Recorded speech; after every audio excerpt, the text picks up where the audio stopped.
From Hollywood, it's time now for... Johnny Dollar? Yes, just a moment. It's for you, Mr. Dollar. Thanks. Johnny Dollar. Barney Wilson here. Your hotel told me where to locate you. I'd rather you located that car. All the police agencies in the state have the license number and description. It'll turn up. Well, the sooner the better. It'll take more than a car to prove William Markey is still alive. The dealer who sold it to him identified his photograph. All right, but he bought the car 2 weeks ago. We know he was alive at that time. In case you've forgotten, Mr. Dollar, the Fathom 5 sank only 4 days ago. That's when Markey was murdered. Okay. We're not going to settle it by arguing. That's why I phoned. It's going to be settled tomorrow morning.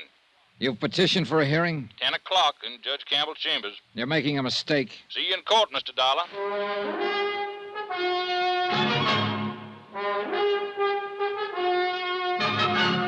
Tonight and every weekday night, Bob Bailey in the transcribed adventures of the man with the action-packed expense account, America's fabulous freelance insurance investigator. Yours truly, Johnny Dollar.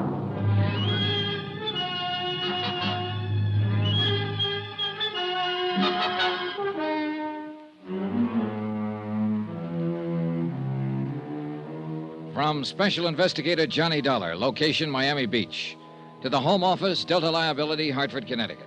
Assignment, the Fathom 5 matter. The case of a cruiser mysteriously sunk off the Florida coast.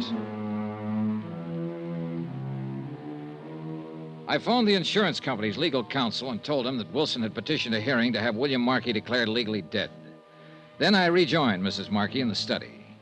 She was tense and on edge, pacing the floor and smoking nervously. I watched her a moment without saying anything, fully aware of her beauty and appeal, and fully convinced also that she and her missing husband were trying to swindle my company out of $75,000 in life insurance. I felt a little sorry for Markey. She must have been a pretty expensive luxury for a man who was going broke. But then I stopped feeling sorry. I remembered that they'd tried to set up young Danny Haynes as the fall guy for murder. Well, why don't you go ahead and say it? Say what? Whatever it is you're thinking. I thought I'd already said it, and pretty bluntly, too. You made some wild accusations. Not so wild. I've got some fairly solid facts to back them up. Apparently the DA's office doesn't agree with you. Wasn't that Mr. Wilson on the phone? That's right. And didn't he say he would ask the court to declare my husband legally dead? He's going to try to, but we'll stop him cold. He hasn't got a leg to stand on. Well, that's what you're hired for, isn't it? To find some technicality so they can get out of paying off on a policy? Attempted fraud isn't exactly a technicality, Mrs. Markey. Now I'll repeat that advice I just gave you. Get in touch with your husband, tell him the scheme is off, it won't work. And don't file a claim for that life insurance. You'd like that, wouldn't you? You'd just love to bluff me out of $75,000. No, I just kind of hate to see you go to prison, that's all. And that's exactly what is going to happen if you file that claim. You keep talking about some scheme. What scheme, Mr. Dollar? You want it laid right on the line, huh? I'd just like to know what you're talking about. And just how much I've figured out, all right. All right, I'll paint it for you in black and white. Your husband was broke, flat broke. I'm not guessing there. I got a report on him from a financial investigator in New York. I knew nothing about his business affairs. That I wouldn't know. Anyway, he thought he saw a chance to pull off a swindle on the basis of the only thing he had left, that $75,000 life insurance policy. So the two of you worked it out together. Did your financial investigator tell you that? Or would you be guessing? Your husband bought a car under an assumed name and probably rented living quarters somewhere in the area under another assumed name. So it was all set. It was just a matter of waiting for a morning when a heavy fog was down. You have a fantastic imagination. Meantime, just in case the accident theory didn't go over, you kept playing young Haynes along so it would seem as though he had a motive for murder. And that part was a cinch. He was already halfway in love with you. You also have a rather nasty imagination. So finally, 4 days ago, conditions were just right. Your husband took Haynes out on that fishing trip in the Fathom 5. He anchored the cruiser and sent Haynes off along the reef in the dinghy. Then he set fire to the boat, opened the seacock so it would be sure to sink. He swam ashore and drove off in the car that he'd bought for exactly that purpose. As I understand it, Mr. Dollar, that cruiser was anchored a mile or two offshore. Are you actually suggesting my husband swam that distance? You mean that's something else you supposedly didn't know about? What? Oh, that report from New York was more complete than you seem to realize. William Markey has been a member of the Greenpoint Athletic Club for years. He won silver cups in the Long Island Sound Marathon Swim 3 different times.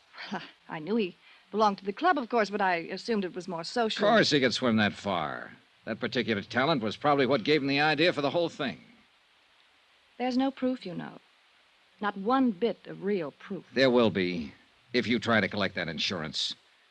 We'll turn up enough proof to reach all the way from here to the state prison. So if you try to... Will you excuse me, please? Yeah, sure. I'll be right back. I lit a cigarette and waited for her, wondering why I even bothered to come here. I was fed up with it, sick of the whole thing. Fraud cases are like that, messy and dirty. You see people with a mask down and you get a look inside. And you get to wondering if everybody's like that. Wondering if you'd be like that yourself, maybe, if the price were right. And if you are, you hope you never find it out. All I wanted at the moment was to leave the house, wind the thing up, and get out of town. I'm sorry, Mr. Dollar. It was somebody looking for an address. I mean, they had a wrong address. I see. Well, I think we at least understand each other now. Yeah, I'm sure we do. And I can say only one thing. You're wrong. You're completely and absolutely wrong. Maybe. I wish you weren't. I wish my husband were still alive, even under the circumstances you believe. Maybe I wouldn't be on the verge of a nervous breakdown, trying to hold on to my sanity. Maybe I wouldn't be crying alone at night. You have my deepest sympathy, Mrs. Markey, for everything you're going through. There's no use at all in trying to talk to you, is there? Not unless you care to tell me where to find your husband. Good night, Mr. Dollar.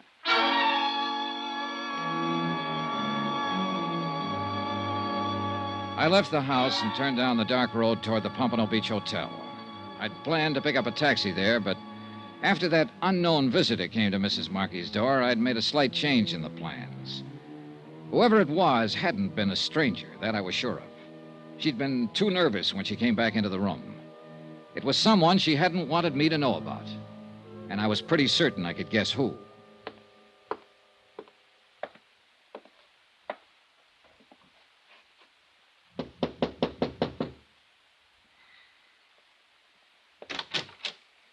Evening, Mr. Haynes. What? Oh, you're Mr. Dollar, the insurance investigator. Mind if I come in? Well, all right, sure. You, weren't asleep, were you? No, I was just reading. Been here all evening? Yeah, sure, I've been here. Why? You haven't been out in the last half hour? I said I'd been here all evening. You weren't down the road at the Markey place a few minutes ago? No, I wasn't. Now, look, I've answered just about all the questions I'm going to you or to anybody else. So what are you trying to get at? What's the point? All right, forget it, Danny. Sure, forget it. It looks like you're out to try the same thing Wilson's doing, trying to tag me on a murder rap. And you're trying to drag Edna into it, Mrs. Markey. Oh, she told me how you talked to her last night. And I suppose you've been over there again this evening. Oh, relax, Danny. I'll tell you one thing right now. You better leave her alone and stop trying to push her around. She doesn't deserve it. She's had too much of that kind of stuff as it is. Oh? From whom, Danny? From Markey, that's from whom. She tell you that? I suppose you'll claim she's lying. You think everybody is lying. But you don't know her like I do. She's a sweet kid, Dollar, and she's had a raw deal out of life. Such as? Markey. The way he treated her, things he made her do. Oh, not when anybody would see it. Pin it on him. He was too smart for that. But she told me about it. And there were plenty of times I could hardly keep from smashing him in the face. Oh, brother, she's got you really set up good. What do you mean by that? If you talk this way to Wilson at the DA's office for 2 minutes, he'd slap a murder indictment on you so fast it'd make your head swim. I didn't kill Markey. Hating a guy is one thing, but I didn't kill him. Yeah, I know. Because he's still alive. Well, maybe he is. I don't know. All I know is what I saw out there that morning. And you saw only as much as he wanted you to see. Well, maybe so. But I'll tell you one thing. If he is trying to pull something crooked, he's doing it on his own. She's not in on it. It'd be a little hard for him to collect his own insurance, wouldn't it? Oh, maybe he figured to get it away from her afterward. I don't know what he might be planning on, but I know she's got nothing to do with it. She's a great girl. I've never known anybody like her before. No, I don't imagine you have. I'd lay down my life for her if it ever came to that. And I imagine that's exactly what they were counting on. Good night, Danny.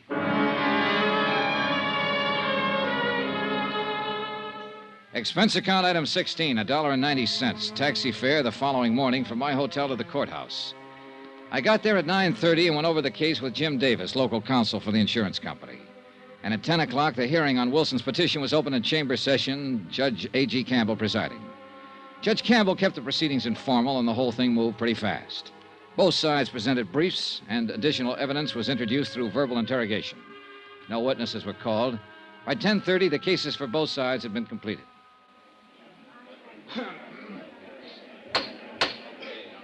Very well. There is no further evidence of fact or rebuttal. The court will make its decision on the evidence at hand.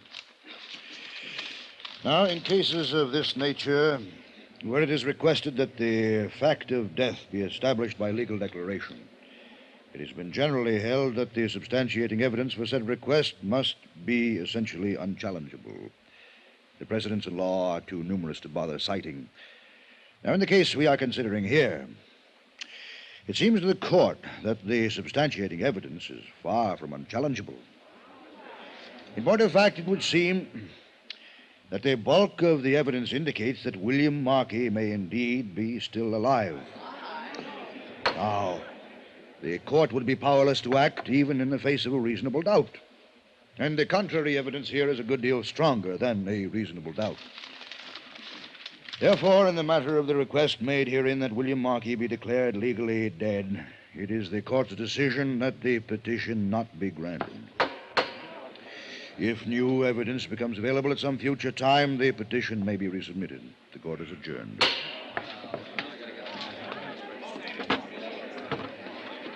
Well, looks like you won, Mr. Dollar. I told you what would happen.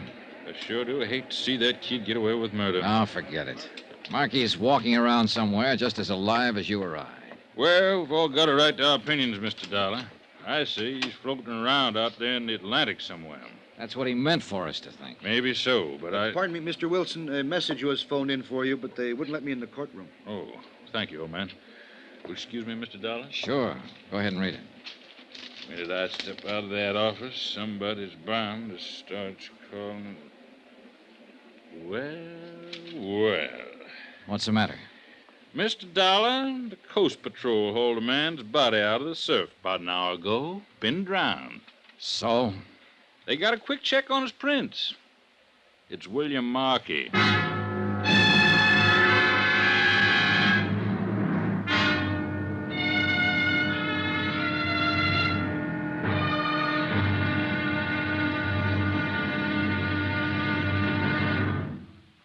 Now, here's our star to tell you about the final intriguing episode of this week's story. Tomorrow, a dead man tells a tale, but not the tale he was meant to tell, and thereby hangs the wind-up. Join us, won't you? Yours truly, Johnny Dollar.